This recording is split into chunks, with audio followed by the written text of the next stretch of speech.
అనుకొని వింటివేత దూరము వెళ్ళి అతనికి ఎదురుగా కూర్చుండెను. స్తోత్రం చెప్పండి ఒకసారి. ఈ మాట మీద మీ దృష్టి పెట్టాలి. మన మూల పితరులైన అబ్రహాము కుటుంబంలో జరిగిన ఒక సంఘటన. అబ్రహాము భార్య పేరేం పేరు? శారా. ఈ శారమ్మ గొడ్రాలుగా ఉన్నది. దేవుడు వాగ్దానం చేశాడు, నీ సంతానం ఇస్కరేను వాళ్ళే విస్తరింపజేస్తానని. శారమ్మకు వయస్సు పెరిగే కొద్దీ, ఎక్కువైన కొద్దీ ఆమెలో కొంచెం దేవుని వాగ్దానం మీద విశ్వాసం లేని కారణాన్ని బట్టి తన దాసి అయిన ఆగర్ను అబ్రహాంకిచ్చి పెళ్లి చేసింది. ఎందుకు? నా దాసి ద్వారానైనా నాకు సంతానం కలిగితే బాగుంటుంది అని దేవుని వైపు చూడకుండా, దేవుని ఆలోచన తెలుసుకోనకుండా తన దాసి అయిన ఆగర్నిచ్చి వివాహం చేసింది. తర్వాత మీకు తెలుసు, ఇస్మాయిల్ పుట్టాడు, పెరిగి పెద్దవాడయ్యాడు. తర్వాత దేవుడు శారాను దర్శించాడు, ఇస్సాకుని ఇచ్చాడు. తర్వాత జరిగిన ఒక సంఘటన బట్టి ఈ దాసి కుమారుడు ఇంట్లో ఉండకూడదు అని చెప్పినప్పుడు అబ్రహాము ఒక నీళ్ళ తిత్తిని తీసుకొని ఆమె భుజం మీద పెట్టి పంపించేస్తాడు. ఈమె బేర్షాబా అరణ్యంలో అటు ఇటు తిరుగుతూ ఉండగా అక్కడ నీళ్లు తెచ్చుకున్న నీళ్ళు అయిపోయినాయి. ఇస్మాయిలు బాగా ఏం చేస్తున్నాడంటే ఏడుస్తున్నాడు. అప్పుడు ఈమె ఏమనుకుందంటే ఆ చిన్నవాడిని ఒక పొద కింద వేసి అక్కడ పెట్టి కొంత దూరం వెళ్ళి, అతని చావు నేను చూడలేనని కొంత దూరం వెళ్ళి కూర్చున్నాడు. ఈ చిన్నవాడిని ఆ పొద దగ్గర వేసినప్పుడు దేవుడు మాట్లాడాడు. ప్రైజ్ ది లార్డ్, హల్లెలూయా. ఏమని మాట్లాడాడు? దేవుడు ఆ చిన్నవాని మొరను విన్నాడు. అప్పుడు దేవుని దూత ఆకాశము నుండి హాగరును పిలిచి హాగరు, నీకేమి వచ్చినది? భయపడకుము, ఆ చిన్నవాడున్న చోట దేవుడు వాని స్వరము విని ఉన్నాడు. స్తోత్రం చెప్పండి ఒకసారి. హల్లెలూయా.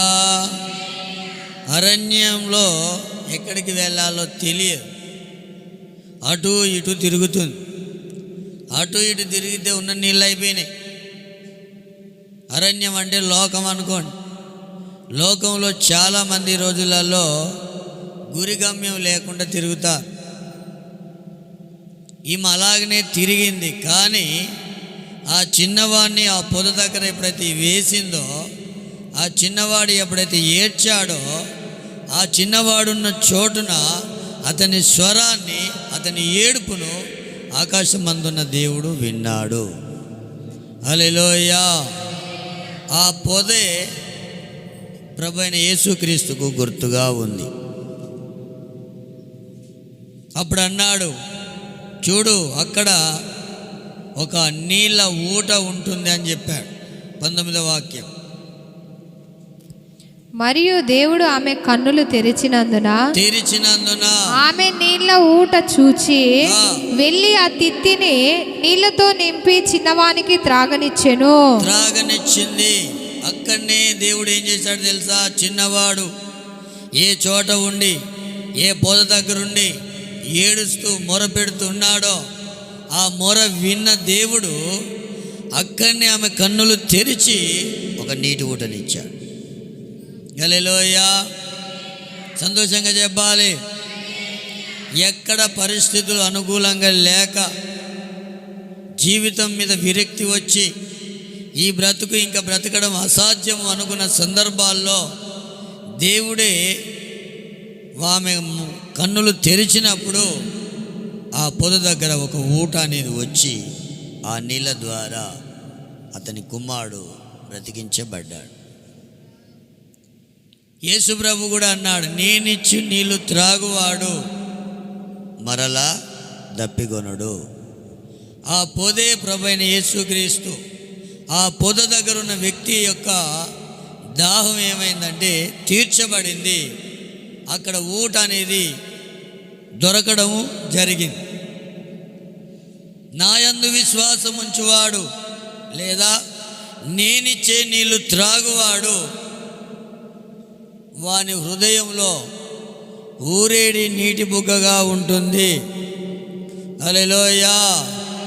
లోకంలో ఉన్న నీళ్లు త్రాగేవాడు ఈ నీళ్ళు కాదు, మన ఆత్మదాహాన్ని తీర్చే నీళ్ళు లోకంలో కొన్ని ఉన్నాయి. వాటి ద్వారా మన ఆత్మదాహం ఎన్నడూ కూడా తీర్చబడదు.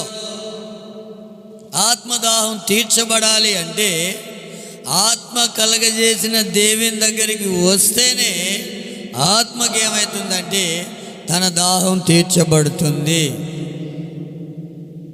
అందుకే నేనిచ్చే నీళ్లు త్రాగువాడు అన్నాడు. అది ఊరేడి నీటి బుగ్గగా ఉంటాయి.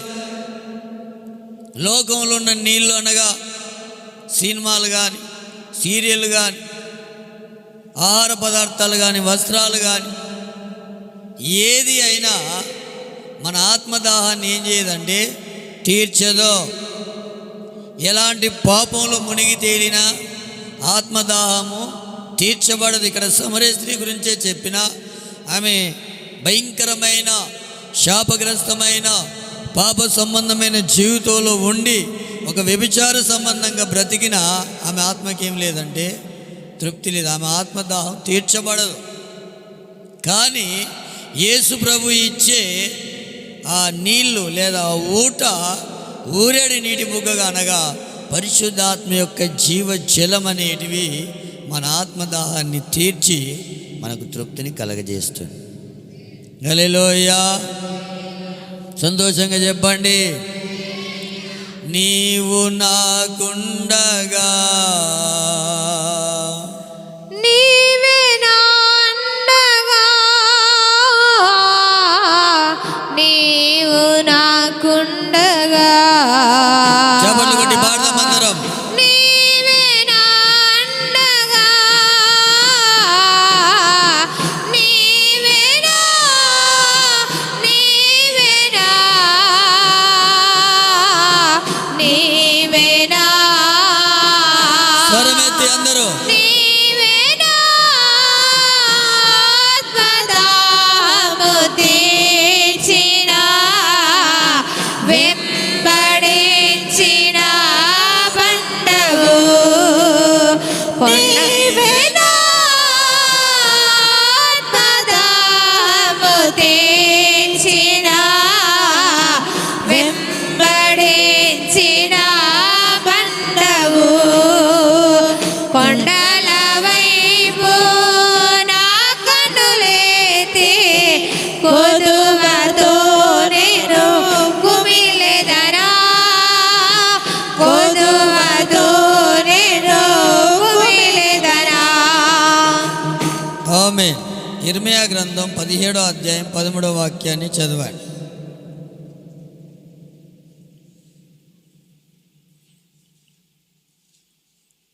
ఇర్మీయా పుస్తకం 17వ అధ్యాయం 13వ వాక్యం. ఇశ్రాయేలు నాకు ఆశ్రయమా, ఆ, యెహోవా నిన్ను విసర్జించిన వారందరూ సిగ్గునొందుదురు. నా ఎడల ద్రోహము చేయువారు యెహోవాను జీవజలముల ఊటను విసర్జించి ఉన్నారు గనుక వారు ఇక మీద పేరు వ్రాయబడిన వారుగా ఉందురు. స్తోత్రం. హల్లెలూయా. జీవజల ఊట అయిన దేవుణ్ణి చాలామంది ఏం చేస్తున్నారంటే విడిచిపెడుతున్నారంట. నీ ఆత్మదాహాన్ని తీర్చేది ఎవరు? జీవజల ఊటే నీ ఆత్మదాహాన్ని తీరుస్తుంది. దేవుడే జీవజల ఊటగా ఉన్నాడు. ఆ జీవజల ఊట దగ్గరకు వచ్చి మన ఆత్మదాహాన్ని మనం తీర్చుకోవాల్సింది పోయి ఆ జీవజల ఊటను ఎవరైతే విడిచిపెడతారో వారి జీవితంలో దుఃఖము, వేదన, బాధ, కష్టము అనేటివి వారి జీవితంలో ఉంటాయి. ఎందుకు అంటే వారు జీవజల ఊటను ఏం చేశారంటే విసర్జించారు. ఈరోజు దేవుని సన్నిధికి వస్తే ఊట దగ్గరికి వస్తున్నావు. ఊట దగ్గరికి వస్తే నీ ఆత్మదాహం ఏమవుతుందంటే తీర్చబడి నీవు ఈరోజు ఎలా ఉంటావంటే తృప్తిపరచబడి ఏమి ఉన్నా లేకున్నా దేవుని సన్నిధిలో గొప్ప సమాధానం నీకు వచ్చి తృప్తిగా నువ్వు ఉండగలుగుతావు. హల్లెలూయా, హల్లెలూయా. లోకంలో ఇచ్చే తాత్కాలికమైన సంతోషాల కొరకు, లోకంలో దొరికే సంబంధమైన ధనం కొరకు జీవజల ఊటను మనం వదిలిపెట్టి ఏదో సంపాదించి ఏదో పని చేసుకుని ఏదో 10 రూపాయలు తెచ్చుకుంటాం అనుకుంటే నీ ఆత్మదాహం తీర్చబడదు. దాంతోపాటుగా నీ జీవితంలో అధిక శాతము దుఃఖము, వేదన, బాధలన్నిటివి నీలో అధికమవుతాయి. యెహోవాను విసర్జించుట వలన నీకు నీవే బాధ కలగజేసుకుంటావు. ఇప్పుడు బాధలు ఎక్కువ ఎందుకు? ఇంట్లో ఆర్థికంగా ఉన్నాయి బాధలు కాదు, ఇంట్లో రోగాలు వస్తే బాధలు కాదు, ఇంట్లో సమస్యలు ఉంటే బాధలు కాదు. దేవుడు మనకుంటే బాధలుగా ఉండవు. స్తోత్రం చెప్పరు? హల్లెలూయా. మరి ఏమిటి ఈ బాధలు? ఎందుకు బాధలు? బాధల మీద బాధలు అధికంగా అవుతున్నాయి మనకంటే బైబిల్ గ్రంథం చెప్తుంది, యెహోవాను విసర్జించుట వలన నీకు నీవే బాధలు కలగజేసుకుంటున్నావు. ఆ బాధలు నీ అంతగా నీవే కొని తెచ్చుకుంటున్నావు కనుక ఆ బాధలు నిన్ను తొలగిపోవు. అవి పోవాలంటే జీవజల ఊట దగ్గరికి రావాలి, పొద దగ్గరికి రావాలి.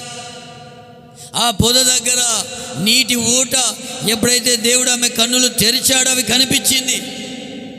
మరి అప్పటిదాకా ఆమె కన్నులు ఏమైనాయి? మూయబడ్డాయి. ఊట అక్కడనే ఉన్నా కన్నులు ఏమైనాయి అంటే మూయబడ్డాయి.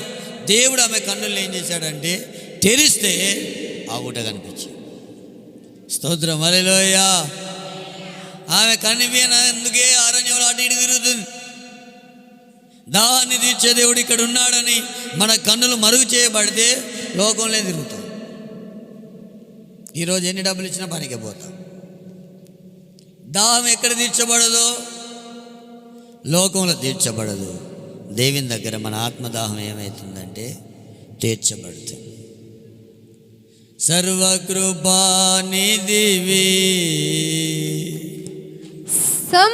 సంపదలగనివి సర్వకృపానిధివి అందరు పాడాలి. సంపదలగనివి సకలము సకలము సకలము సకలము చేయగలని వైపేనా కన్నులెత్తి చూచెదా. సకలము చేయగలని వైపేనా కన్నులెత్తి చూచెదా. ఆమేన్. ఆదికాండం 3వ అధ్యాయం 17వ వాక్యం.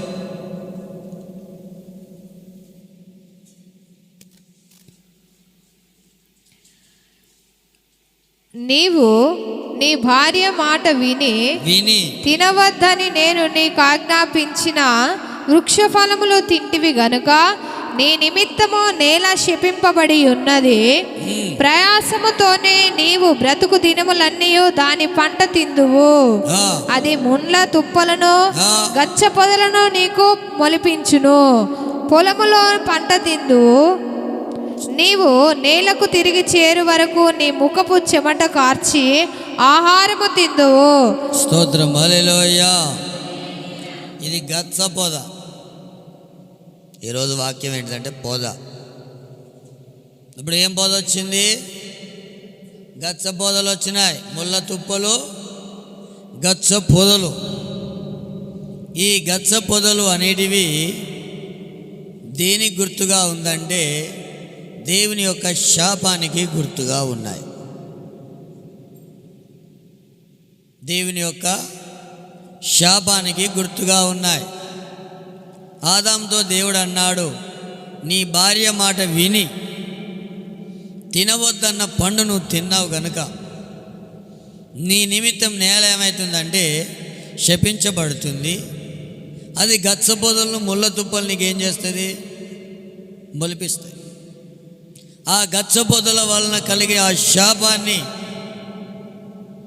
నువ్వు అనుభవించాలి అని నేలను చేరు వరకు చెమటోర్చి పంట తింటావు, నువ్వు కష్టపడాలి, శ్రమ పడాలని ఆ శాపాన్ని దేవుడు ఆదాం పెట్టాడు. ఈ శాపం ఎందుకు వచ్చిందంటే అవిధేయత. అవిధేయత వల్ల ఏమవుతుంది? శాపం వస్తుంది, ఆశీర్వాదం రాదు. మన జీవితంలో ఏముండొద్దు? అవిధేయత అనేది ఉండొద్దు.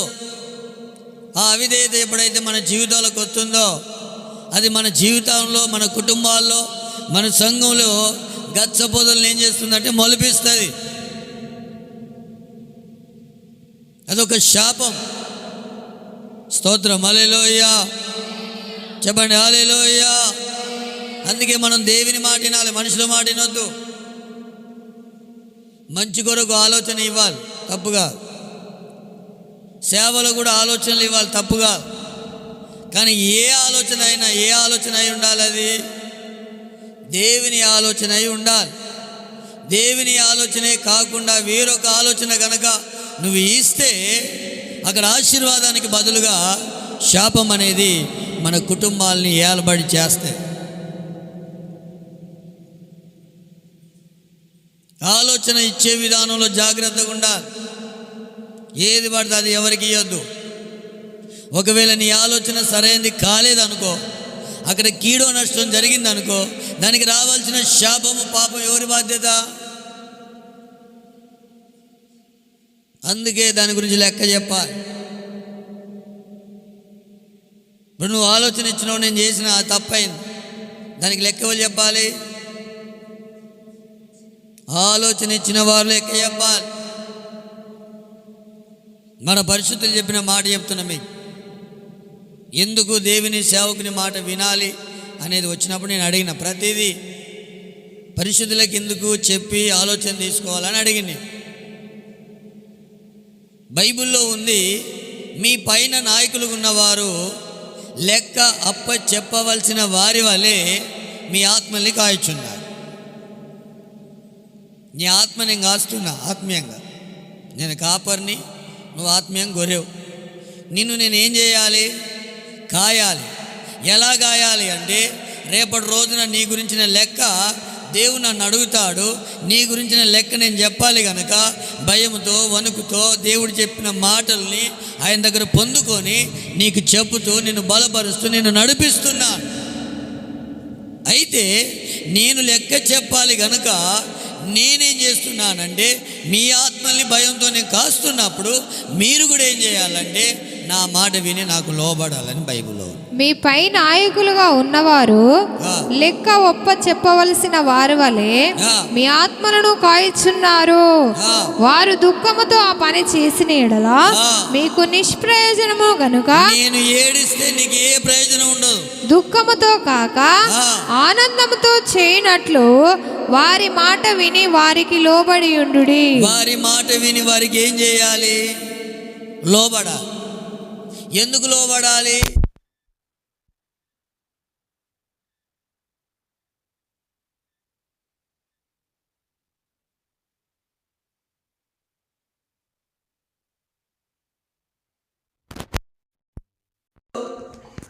మాకు లేవా తలంపులు? మాకు నడవలేమా మేము? మా జ్ఞానం తక్కువనా, తెలివి తక్కువనా అని మనకు సైతాన్ గాడు ఆలోచనలు ఇస్తాడు.